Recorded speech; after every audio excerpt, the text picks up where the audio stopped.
Chapter 5. Saving the Train. One day, the children were walking by the fence along the top of the hill beside the railway line. The line here ran through a deep little valley, and the hillside on both sides of the line was very rocky. But among the rocks, grass and flowers grew, and many small trees. Phyllis stood by the fence and looked down to the lines at the bottom. "It's like looking down the side of a mountain," she said. Suddenly, they heard a noise. It was soft, but very clear, and slowly began to get louder. "Look at the tree over there!" cried Peter. The girls looked and saw a tree moving slowly downwards on the opposite side of the railway line. "It's magic," said Phyllis. "I knew the railway was magic. Look, some other trees are moving too." They watched as the trees moved on and on, grass and stones moving with them. Then a big rock began to move as well, and suddenly half the hillside was moving. A second or two later, everything came crashing down in a big heap on the railway line below. "It's right across the line," said Phyllis, feeling a little frightened now. "Yes," said Peter slowly. "And the 11:29 hasn't gone by yet. We must let them know at the station, or there will be an awful accident." "There isn't time," said Bobby. "It's past 11 now." They thought for a moment. "We need something red. Then we could go down on the line and wave it," said Peter. "Everyone knows that red means danger, and the train would stop." "Our petticoats," said Phyllis. "They're red. Let's take them off." The girls did this. Then the three of them ran along the line to a corner.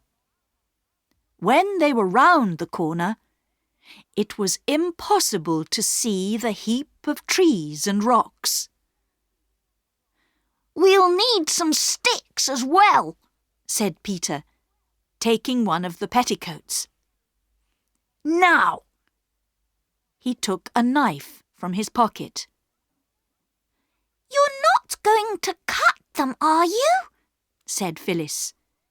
"Yes, cut them," said Bobby. "If we can't stop the train, there will be a real accident and people will be killed." They cut the petticoats into 6 pieces and put them onto sticks. Now they had 6 red flags. Next, they pushed 2 of the flags into heaps of stones between the lines. Then Bobby and Phyllis each took one, and Peter took the other 2. They stood ready to wave them immediately the train appeared. It seemed a long time before the railway lines began to shake and they heard the train coming. "Wave your flags," ordered Peter. "But don't stand on the line, Bobby." The train came very, very fast. the lines began to shake, and the 2 flags that were pushed into the heaps of stones soon fell over. But Bobby ran across and picked up one of them. "The train's not going to stop," she shouted. "They won't see us. It's no good." She ran on to the line, waving her 2 flags. "Get back, Bobby!" shouted Peter. But Bobby did not move from the line. She waved and waved her flags, shouting, "Stop! Stop!" as the big black engine came towards her. It did stop, but only 20 meters from Bobby. Peter and Phyllis ran along the line to tell the driver about the trees and rocks around the corner. But Bobby couldn't move because her legs were shaking too much. She had to sit down on the ground. But they had saved the train. "You're brave and clever children," the driver told them. Some weeks later, a letter arrived at the little white house on the hill. It was for Peter, Bobby, and Phyllis, and it said, "Dear Sir and Ladies, we would like to say thank you for saving the train and stopping a very bad accident. Please come to the station at 3 o'clock on the 30th of the month, if this is a suitable day. J. Inglewood, Secretary, the Northern and Southern Railway Company." It was to be a very special day indeed. The 3 children went down to the station at the right time, dressed in their best clothes, and the station master came to meet them. "Come into the waiting room," he said. He took them into the room where people usually waited for the trains. But now there was a carpet on the floor and flowers above the pictures on the walls. Perks the porter was there, and several men in high hats and long coats. There were ladies in expensive dresses, and people who had been on the train on Red Petticoat Day. Best of all, their own old gentleman was there, and he came across to shake their hands. Then everybody sat down on chairs, and an important-looking man got up to speak. He said nice things about the children, how brave and clever they were, and then he sat down. Next, the old gentleman got up and said more nice things about them. Then he called them across and gave each of them a beautiful gold watch. "These are from the Northern and Southern Railway Company," he said, "to say thank you for the brave and sensible thing that you did to save the train." It was a wonderful day, a day that seemed more like a dream than real life.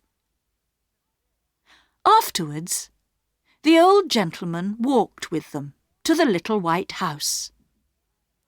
"I want to meet the mother of these clever children," he said. Mother was surprised to see their visitor, but she thanked him again for the things he had sent when she was ill. Then they talked about Red Petticoat Day, and the children showed Mother their watches and told her about the people at the station. "I've been very pleased to meet you," Mother said to the old gentleman when it was time for him to leave.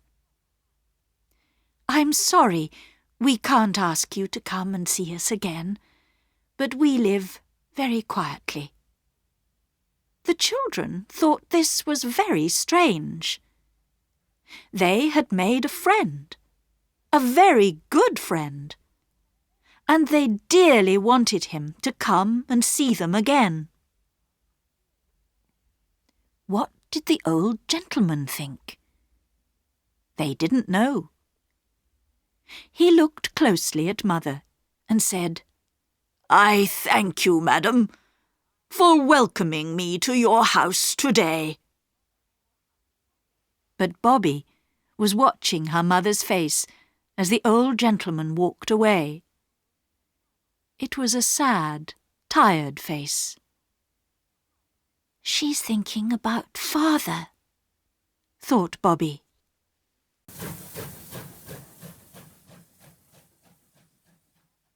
Chapter 6. A Birthday for Perks. It was breakfast time, and Mother was smiling. "I've sold another story, darlings," she said. "We can have cakes for tea." The 3 children looked at each other. Then Bobby said, "Can we have the cakes on Thursday instead of today? It's Perks's birthday on Thursday." "How do you know?" asked Mother. "I showed him my brooch, the one you gave me for my birthday, and I asked him about his birthday. He says he doesn't keep birthdays anymore because he has other things to keep, his wife and children. But he said it was on the 15th, and that's Thursday." "And we thought we could make a birthday tea for him," said Peter. "He's been very good to us." "All right," said Mother. But cakes didn't seem a very exciting birthday present. "We can give him flowers," said Bobby, when they were discussing it in the garden later that day. Then Peter had an idea. "Perks is nice to everybody," he said. "There must be lots of people in the village who will want to help us give him a nice birthday. Let's ask everybody." Bobby wasn't sure. "Mother said we weren't to ask people for things." "Not for ourselves," said Peter. "It's all right to ask for other people. I'll ask the old gentleman too." So they went to the village. Some people were kind, and some were not. "It's my birthday tomorrow," said old Mrs. Ransom at the post office. "Nobody will remember mine. Why should I give anything to Perks? Go away." But other people gave things. A pipe, a tin of tea, a walking stick. And others promised to give small presents too. Early the next morning, Bobby and Phyllis went into the garden and cut some roses. They put them into a box with one of Bobby's prettiest handkerchiefs. Then they wrote on a piece of paper, "For Mrs. Ransom, for her birthday, with our love," and put it inside the box. Bobby and Phyllis took the box down to the post office and put it inside the door when the old woman wasn't looking. While they were gone, Peter told his mother about Perks's presents. "We're not doing it because he's poor," said Peter, "but because we like him." "I hope he understands that," said Mother. On Thursday morning, the children went to fetch the presents which other people had promised. Eggs, meat, tomatoes. The old lady at the post office was standing outside as they went by. "I want to thank you for the roses," she said. "We're pleased you liked them," said Phyllis. "And here's your box," said Mrs. Ransom, giving it back to them. It was now full of shiny red apples. She smiled. "The Perkses' children will like them. And I've got a pram in the back of the shop. It was for my daughter's first child, but the child died after 6 months. I'd like Mrs. Perks to have it for her little boy. Will you take it?" "Thank you," said Bobby. "We will." The children put all the presents in the pram, and at 3 o'clock they pushed it to the Perkses' little yellow house. Mrs. Perks and her young children were surprised to see them. "We know it's Mr. Perks's birthday," said Peter, "and we've brought some presents for him." The woman's eyes got bigger and bigger with surprise as each thing was taken from the pram. "Perks has never had a birthday like it," she said. The cakes and the presents were put on the table. Then the children hid in the other room when they heard Perks coming home from work. They wanted to surprise him by jumping out and saying "Happy Birthday" after he'd seen the presents. "What's all this?" they heard him say. "What's that pram doing here?" His wife explained, but too quietly for the children to hear. But they heard Perks shout, "I'm not having any of it. We've managed all these years, asking people for nothing, and I'm not going to start taking things now. We may be poor, but we don't need charity." Bobby ran into the other room. "We thought you'd be pleased," she cried. "We didn't mean to do anything wrong," said Peter, following her. I'll never be kind to anyone again," said Phyllis, starting to cry. "Don't you understand?" said Perks. "People in the village will laugh at me. Poor Perks, he can't take care of his own family.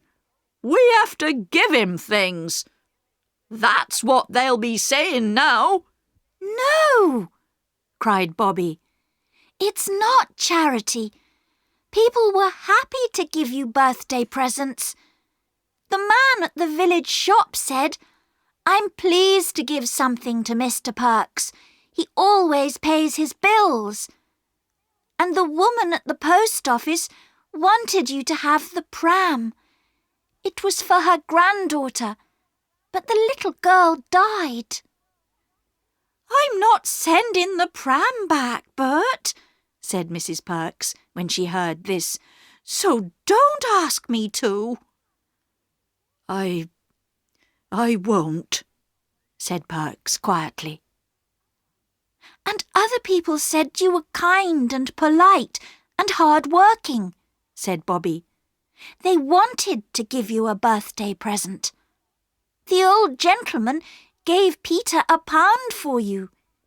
He said you were a man who was good at his work. We thought you would like. Stop, Perks said suddenly. I take back every word I said. I don't know if I was ever so pleased. Not only with the presents, but with the kind thoughts of our neighbours. They're the best presents of all, aren't they, Nell? They are, agreed his wife happily. Perks looked at the children. You'll stay to tea, won't you? He said. Oh, yes, please, they said.